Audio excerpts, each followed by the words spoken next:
Hey guys, what's up? It's Steve. So today we're going to be taking a look at the brand new RecTech RTB380 Bullseye. So it's the second generation Bullseye. It's got a stainless steel cook chamber, and then a lot of people like myself are super excited that RecTech added the PID controller like they have on all their other grills. Only thing, it doesn't have the Wi-Fi on it, which isn't a big deal to me. What we're going to do is we're going to take a quick look at it. I'm going to unbox it, so I'm going to show it to you straight off the truck and then just show you some quick features, and we'll do a quick burn-in. One thing I did want to mention is that depending on when you're watching this video, this new grill is supposed to come out in June of this summer, hopefully. That's what they're saying right now as of the posting in this video. It's my understanding that they're going to have an intro price of $400. I'm not sure how long that's going to go, and then that's going to go up to $500. So hopefully if you guys are interested, you can take advantage of that lower price. So let's go ahead and get started and take a look at this new Bullseye.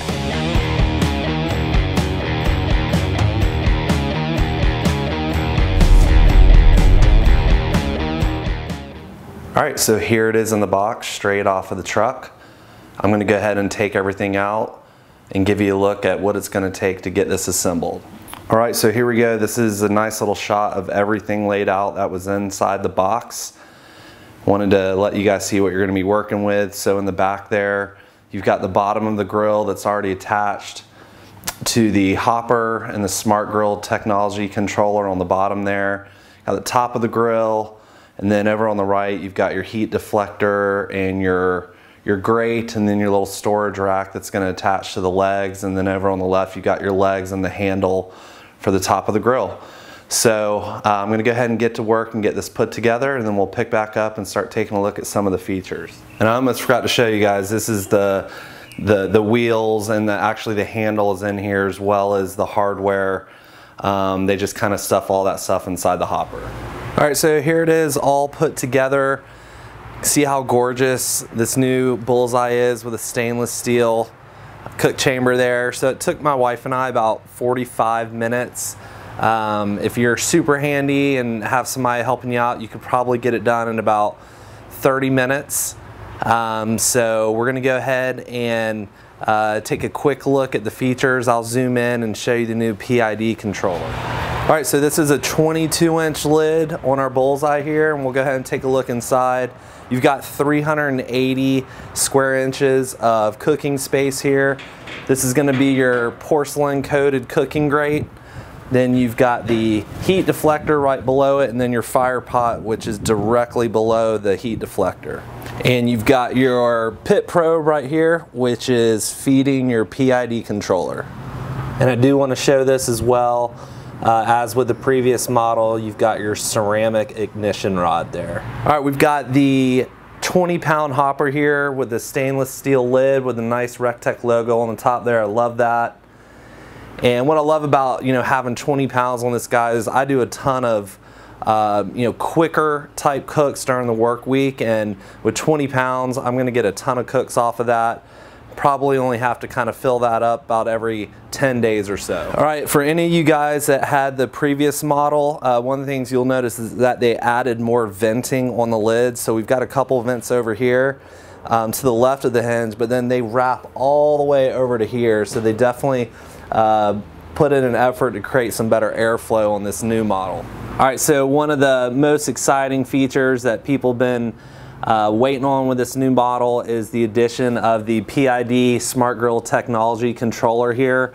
The previous model just kind of had a little turn knob on it, which did an okay job of regulating the heat, but these PID controllers that are on all the other RecTech grills, they just work so well at regulating temperature. You're just going to come out here and turn this thing on, dial in your temp, and it's just going to do all the work. The only difference as compared to the other grills in RecTech's line right now is it does not have the built-in Wi-Fi. To me, that's not a big deal. It's going to help keep the cost down some. They did add one meat probe, so that's nice to kind of help you keep an eye on your meat temps there. And they also added a hole here on the bottom side of the cook chamber for you to feed your meat probe through. So that's a nice little feature there. All right, and lastly, before we fire this guy up and do a quick little burn in, I did want to point out the storage rack that's down below. So that's gonna give you some nice little space there to, you know, maybe throw some pellets or some of your cooking tools.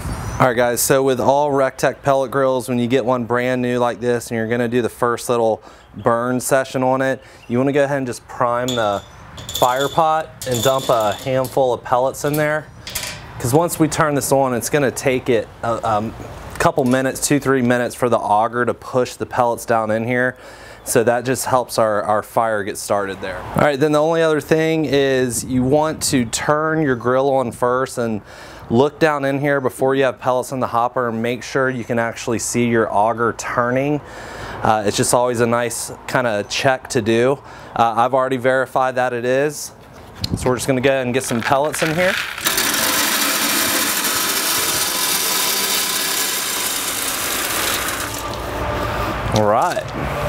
All right, so we're just gonna turn the bullseye on here. You can see it's reading out 350 here. I'm gonna go ahead and show you guys how high up. It's going up in increments of 25. So we're at 500. You're gonna notice once I push past 500, it goes to this, what RecTech is calling their riot mode. That is full blown, wide open. It should get at least 500 degrees. I've been seeing on RecTech's Facebook page where they even claim in testing they saw some temps as high as 800 degrees. So I'm gonna pull it back down because what I'm gonna be doing is just doing a 400 degree burn that just gets any kind of residues burned off, left over from the manufacturing process. But then right towards the end, when I'm done with that, I will give you guys a quick shot of riot mode. And we'll see how hot it gets. So we'll pick back up in just a little bit. Quick little shot there for you. This bad boy just pouring smoke out. All right, so I'm done with the 1 hour, 400 degree burn. So I've had it in riot mode just for a little over 5 minutes. I checked it just a second ago. It's hot. What I'm gonna do here is I've got my ThermoWorks IR gun and I'm just hitting the heat deflector right in the middle.